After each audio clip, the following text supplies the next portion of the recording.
अस्सलाम वालेकुम। कराची से ताल्लुक़ रखने वाले सालेह आसिफ की उम्र महज 26 बरस है। कर्सर नाम की जिस कंपनी को दुनिया का दौलतमंद तरीन शख्स एलॉन मस्क 60 अरब डॉलर के इवज़ ख़रीद रहा है, इसमें वो चौथे हिस्से का शरीक है। ये कंपनी उसने अपने 3 दीगर दोस्तों के साथ मिलकर 2022 में बनाई, जब उसकी उम्र 22 बरस थी।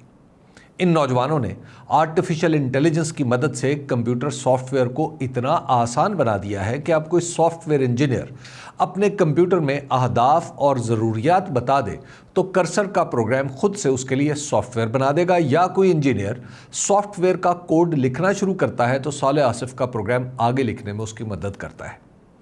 यह सॉफ्टवेयर इतनी तेज़ी से मकबूल हुआ कि दुनिया की बड़ी बड़ी आईटी कंपनियों ने इसे अपना लिया और कर्सर कंपनी की सालाना आमदनी जल्द ही 1 अरब डॉलर तक पहुंच गई।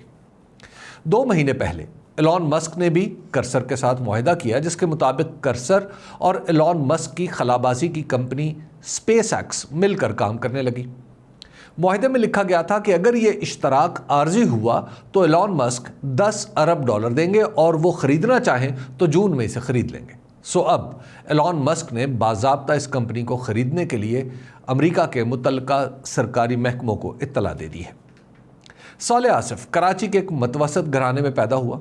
आम से तालीमी इदारों में पढ़ा, लेकिन रियाजी से उसकी दिलचस्पी इसे बहुत आगे तक ले गई।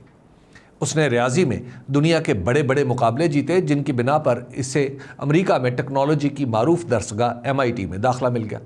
वहीं से उसे अपने दोस्त और शरीके कार मिले, जिनकी मदद से उसने कर्सर कंपनी खड़ी कर ली। सालेह आसिफ के बाकी 3 शराकतदार दुनिया के तरक्की याफ्ता मुल्कों से ताल्लुक़ रखते हैं। उनमें एक अमन संगर है जो नस्लन भारतीय है मगर अमेरिका में ही पैदा हुआ।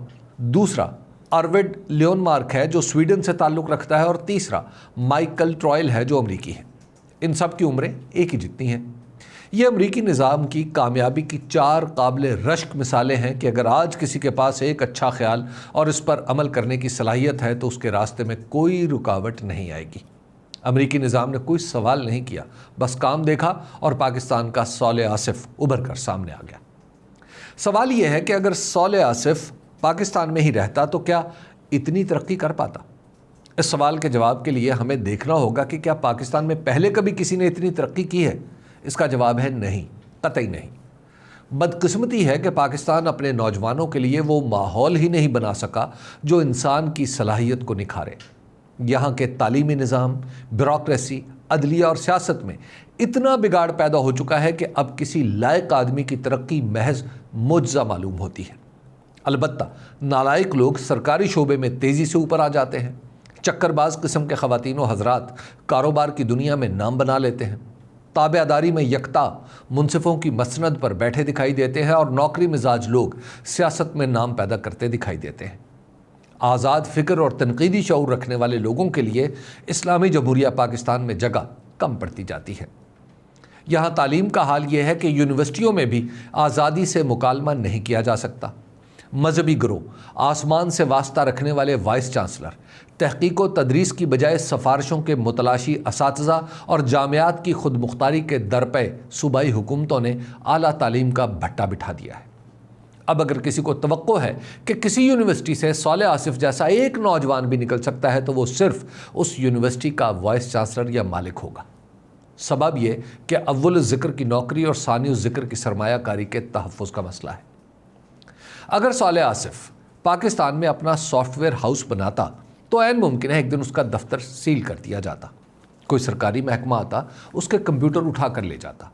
जब ये नौजवान सिफारिशें ढूंढकर उस महकमे तक पहुंचता तो उसे पता चलता कि उसके मुआविन किसी नौजवान ने इमरान खान के हक़ में सोशल मीडिया पर 4 पोस्टें कर दी हैं। अब तहकीक ये हो रही है कि सालेह आसिफ कहीं मुल्क दुश्मनी में ये सारा निज़ाम इमरान खान की शह पर तो नहीं चला रहा। ये भी मुमकिन है कि उसे 9 मई या 26 नवंबर के किसी केस में डाल दिया जाता और उसकी ज़िंदगी बर्बाद हो जाती। अगर उसका कोई रिश्तेदार बैरून मुल्क से तहरीक इंसाफ के हक़ में या पाकिस्तान में इंसानी हुकूक की खिलाफ वर्जी पर कुछ कह देता तो भी सालेह आसिफ के निशाना बनने के इम्कानात रोशन थे। यानी अगर वो खुद कुछ भी ना करता तो किसी दूसरे के किए पर धर लिया जाता। ऐसा ना भी होता तो उसे हर वक्त इंटरनेट बंद होने का खौफ रहता। कभी अदलिया के फैसले देखकर कुड़ना पड़ता, کبھی گلگت بلتستان میں پیپلز پارٹی کو حکومت میں آنے سے روکنے کے لیے جاری ہتھ کنڈے دیکھ کر پریشانی ہوتی، یوں اس کا دماغ ہر وقت معوف رہتا اور وہ کچھ نہ کر سکتا۔ صالح آصف جیسے روشن دماغوں کا مسئلہ یہ ہوتا ہے کہ ان کے لیے آزادی سانس کی طرح ضروری ہوتی ہے۔ وہ میرے جیسے کند ذہن اور غبی نہیں ہوتے کہ جیسے بھی زندگی گزار رہی ہے گزارتے چلے جائیں۔ ممکن تھا کہ اپنی بے مثال ذہانت کے زور پر یہ نوجوان پاکستانی تعلیمی اداروں کی جکڑ بندیوں سے گزر جاتا، اپنا کاروبار بھی کر لیتا۔ اس صورت میں ایک دن یہ ہونا تھا کہ سوشل سیکیورٹی والوں نے اس کے دفتر پر چھاپا مارنا تھا۔ اس نے قانون کی بات کرنی تھی اور سوشل سیکیورٹی والوں نے اس کا چالان کر دینا تھا۔ پھر وہ کمپیوٹر پر کام کرنے کی بجائے دفتروں کے دھکے کھاتا۔ آخر کار کسی تپتی ہوئی دوپہر یا سرد صبح میں اسے کسی دفتر کے باہر ایک آدمی ملتا جو اسے بتاتا کہ اتنے پیسوں میں سارا کام ٹھیک ہو جائے گا۔ وہ موٹر سائیکل پر پیسے لے کر گھر سے نکلتا تو کوئی اس کا موبائل اور پیسے چھین کر لے جاتا۔ مزاحمت کرتا تو مارا جاتا۔ عین ممکن ہے کہ سی سی ڈی جیسی پولیس اسے ہی گولیاں مار دیتی اور بتاتی کہ دراصل یہی شخص ڈکیتی کر رہا تھا۔ پھر اس کی لاش لینے کے لیے اس کے گھر والے تھانوں کے چکر کاٹتے اور صالح آصف ایک بھولی ہوئی کہانی بن جاتا۔ میری باتوں سے ہرگز یہ مت سمجھیے کہ پاکستان میں صالح آصف کامیاب نہیں ہو سکتا تھا۔ کامیابی اس کے قدم چومتی اگر وہ کسی سرکاری افسر کو اپنا پارٹنر بنا لیتا، آسمانی کارندوں کو اپنے ساتھ ملاتا، عمران خان اور تحریک انصاف کے خلاف کوئی سافٹ ویئر تیار کرتا تو اچھے پیسے کماتا۔ آئی ٹی میں کچھ کرنے کی بجائے اگر کسی طریقے سے کوئی نظر کرم اس پر پڑ جاتی تو وہ لاہور یا اسلام آباد میں ٹھیکیداری کر کے بھی اچھے پیسے بنا سکتا تھا۔ اگر اس کے ماں باپ میں سے کوئی اعلیٰ سرکاری افسر ہوتا، کوئی منصف ہوتا یا وزیر ہوتا تو حکومت اسے بھاری معاوضے پر کنسلٹنٹ کے طور پر نواز سکتی تھی۔ چونکہ پاکستان میں ترقی کا راستہ شاہراہ عام نہیں بلکہ اس پر مخصوص لوگ ہی سفر کر سکتے ہیں، اس لیے صالح آصف کو کسی نہ کسی کی انگلی تھام کر ہی اس پر آگے بڑھنا تھا۔ اگر اسے یہ سہارا نہ ملتا تو وہ 25 کروڑ لوگوں کی طرح صبح سے شام کرتا کرتا فنا ہو جاتا۔ اب صالح آصف دنیا بھر کے نوجوانوں کے لیے مثال ہے اور اس کی نسبت پاکستان سے ہے، لہٰذا چند دن گزرنے دیں، ابھی ہمیں بتایا جائے گا کہ صالح آصف پاکستان کا سرمایہ ہے۔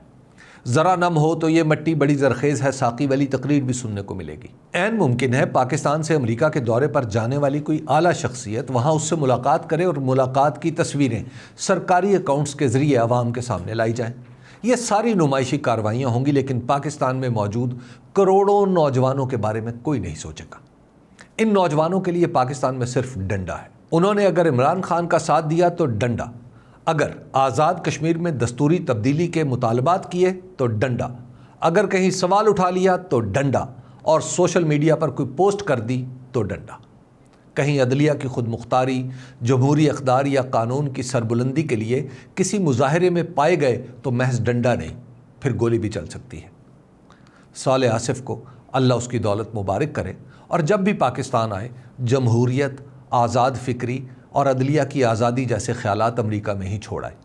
آج کل یہاں آئے تو ایران امریکہ معاہدے میں پاکستان کے کردار پر بات کریں، حقیقی حفظ مراتب کا خیال کرتے ہوئے پاکستان سے جن لوگوں نے اس میں کردار ادا کیا ہے ان کی تعریف کریں، منہ کا ذائقہ بدلنے کے لیے شہباز شریف صاحب کا نام بھی لیں۔ ویسے تو یہ ملک اس کا گھر ہے، اسے کوئی خطرہ نہیں، لیکن احتیاطاً اگر امریکی پاسپورٹ ہے تو اس پر پاکستانی ویزا لگوا کر آئے۔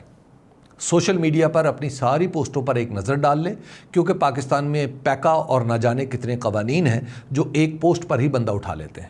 اور ہاں، صالح آصف پاکستان آ کر یہ کہنا مت بھولے کہ وہ برین ڈرین نہیں، برین گین کی روشن ترین مثال ہے۔